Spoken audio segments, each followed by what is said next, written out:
People used to point at Ngozi and say, "See love. Real love still exists." Ngozi was beautiful, calm and respectful. Her husband, Emeka, adored her, and his mother called her my daughter, not my in-law. They ate together, they laughed together. Ngozi would massage Mama Emeka's legs every evening. One night, Mama Emeka held her hand and said, "If I had 10 sons, I would still choose you." Ngozi smiled.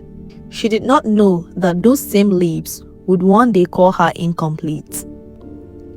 One rainy night, everything changed. Mama Emeka collapsed. The doctor said her kidney had failed. She needed a transplant, the doctor said. If she does not get one soon, she will not survive. The whole family cried. One by one, they tested the sons. None matched. Silence filled the hospital. Then Ngozi spoke. "I will test." Emeka turned sharply. "No, you are my wife." But Ngozi only smiled gently. "If your mother dies, a part of you dies. If I can save her, I will." Days later, the doctor came with surprising news. She is a match. Without fear, without hesitation, Ngozi signed the papers. She gave one of her kidneys to save the woman who gave birth to her husband. The whole town praised her. She is not a woman, she is an angel. Mama Emeka cried when she spoke up. "My daughter, you gave me life." But life has a strange way of changing people. 1 year passed. Then 2, no child. At first, they said it will happen, be patient. Then the whisper started. Maybe giving out her kidney made her weak. Can a woman with 1 kidney carry a child? Mama Emeka's tone began to change. She stopped calling her my daughter. Now it is just Ngozi. At the family meetings, the topic was always the same. Emeka is our oldest son. We need an heir. Ngozi had everything. Every whisper, every sign, every look. Her body had healed from surgery, but her heart was breaking slowly.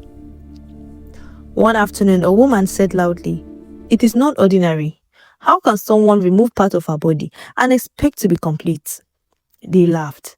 That evening, Mama Emeka said something that pierced like knife. "Maybe God is punishing us. Maybe a woman who removes her kidney cannot give life." Ngozi froze. The same woman she saved, the same woman who once called her angel. Even Emeka began to change. He became quiet, distant. He stopped defending her. Sometimes, she would watch him staring at children playing outside with sadness in his eyes. Ngozi started asking herself, what if my sacrifice is a mistake? 3 years later, Mama Emeka fell sick again. At first, they thought it was ordinary malaria, but it was worse. The doctor ran tests. Then came the shocking words. Her body is rejecting the kidney. Silence. Emeka looked at Ngozi. Mama Emeka avoided her eyes. The doctor continued. The transplant is failing. The room felt cold. Outside, thunder struck. Ngozi felt weak, not because she had 1 kidney, but because suddenly everyone looked at her differently. As if the problem started from her. As if the sacrifice was now a curse. Mama Emeka whispered from the hospital bed, Maybe it was not meant to be." Ngozi's heart stopped. Not meant to be? She gave her flesh, her blood, her future strength, and now it was being blamed. That night, Ngozi sat outside alone. She placed her hand on a scar near her waist. She remembered the pain, the surgery, the promises, the praise. Now there was silence. From inside the hospital, she heard voices. If this transplant fails, what will we do? We cannot continue like this. Maybe Emeka needs another wife. Ngozi's breathing became heavy. Another wife? After everything? Suddenly, her phone buzzed. A message from an unknown number. It reads, "Are you sure you are the problem?" Her hands trembled. Who sent it? And what did they know? The wind blew hard. Inside the hospital, Mama Emeka's condition was getting worse.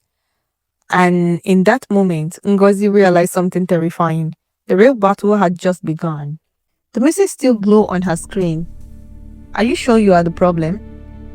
Her heart pounded. She looked around. The compound was quiet. Another message entered. Meet me tomorrow, 10 a.m. St. Mary's Clinic. Come alone. Ngozi did not sleep that night. For years, she had carried shame that did not belong to her. What if? What if the shame was never hers? The next morning, Ngozi went. A middle-aged nurse sat across from her. My name is Nurse Amaka, she said softly. I worked at the hospital when your mother-in-law had the transplant. Ngozi's stomach tightened. Nurse Amaka slid a brown file across the table. You were tested after the surgery. Ngozi blinked. I was? The nurse nodded. Standard procedure. We tested you fully. Your reproductive system were healthy. Very healthy, the nurse repeated. Ngozi's eyes filled with tears. If I am healthy, then why? The nurse looked at her carefully. Has your husband done a full fertility test? Ngozi froze. Emeka. No, never. In our culture, the woman is always blamed first. Always. There is something else, Nurse Amaka continued. The kidney is not failing because of you. Your mother-in-law stopped taking her anti-rejection drugs regularly. The room felt smaller. She said she was tired of swallowing medicine every day. Ngozi felt like the ground disappeared under her feet. All the blame, all the insults, all the whispers, and all the problem was never her body. And that night, Ngozi stood in the middle of the sitting room. Her hands were no longer shaking. I went to the clinic today. Everyone looked up. She placed the medical file on the table. I am healthy. Silence. Then she turned to Emeka. Have you ever tested yourself? The room exploded. How dare you? Mama Emeka shouted weakly from her chair. You want to embarrass my son? Ngozi's voice cracked, but she did not stop. I gave my kidney to save you. I carried your shame. I carried your insults. I carried your silence. She faced Emeka. But I will not carry a lie. Emeka's face changed. For the first time, he looked unsure. Days later, Emeka went for the test. For the first time, he felt what Ngozi had felt for years. Waiting, fear, shame. The result came. Low sperm count. Very low. The doctor spoke gently. It will be difficult for your wife to conceive naturally. The word echoed in his ears. Difficult. Not impossible, but difficult. Emeka sat alone for a long time. Memories flooded his mind. Ngozi on the hospital bed after surgery. Ngozi crying quietly at night. Ngozi defending his mother, and he said nothing. Back at home, Mama Emeka's condition worsened. Her body was rejecting the kidney faster now. This time, there was no one else to blame. The doctor warned, if she continues missing her drugs, we will lose her. Mama Emeka looked at Ngozi for the first time in years. There was fear in her eyes and regret. She stretched her weak hand towards Ngozi. My daughter. The words were heavy. I was wrong. Ngozi felt tears run down her face. But healing is not that simple. Years of pain do not disappear in one apology. That same night, Ngozi walked past the bedroom and heard Emeka talking on the phone. A woman's voice laughed softly on the other end. I told you I would give you a child, the woman said. Ngozi's heart stopped. Emeka's voice was low. Just give me time. Time for what? The rain outside grew louder. Inside the hospital, Mama Emeka's monitor began to beep faster. And in that moment, Ngozi realized something painful. Truth does not always save a marriage. Sometimes, it exposes what was already broken. Ngozi did not confront Emeka immediately. She watched him. She listened. She became quiet but not weak. 2 days later, she followed him. Emeka sat across from a young woman dressed in bright red. The woman laughed softly and touched his hand. Ngozi felt something inside her chest. Tear opened. She did not scream. She did not cry. She walked inside calmly. The laughter stopped. Emeka's face turned pale. Ngozi, it's not what you think. The young woman looked confused. Ngozi's voice was steady. Are you the one who promised to give my husband a child? Silence. The woman slowly removed her hand from Emeka's. I I didn't know he was still married, she whispered. Ngozi looked at Emeka. Still married? The word echoed like thunder.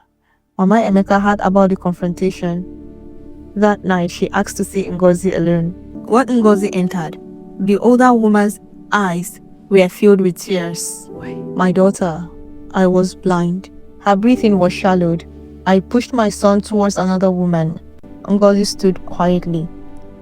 You saved my life, Mama Emeka continued, and I repaid you with pain. Tears rolled down her cheek. I stopped taking my drugs because I felt guilty. I felt I did not deserve your kidney. Ngozi's heart skipped. Guilt. I thought if I die, you would be free from this house. The room fell silent. From the first time, Ngozi saw something she had never seen before. Not a wicked mother-in-law, but a woman afraid of shame, afraid of what the people would say, afraid of being the reason her son had no child. The same week, Ngozi began feeling dizzy, but she ignored it. Stress, she thought, but Nurse Amaka insisted on running tests. When the result came, the nurse stared at Ngozi with wide eyes. Ngozi, her voice trembled. You are pregnant. The world went silent. Pregnant? With one kidney? After years of shame?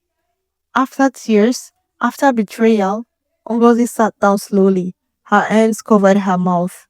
It's early, the nurse warned, and you must avoid stress. Your body has been through a lot. Avoid stress in the house.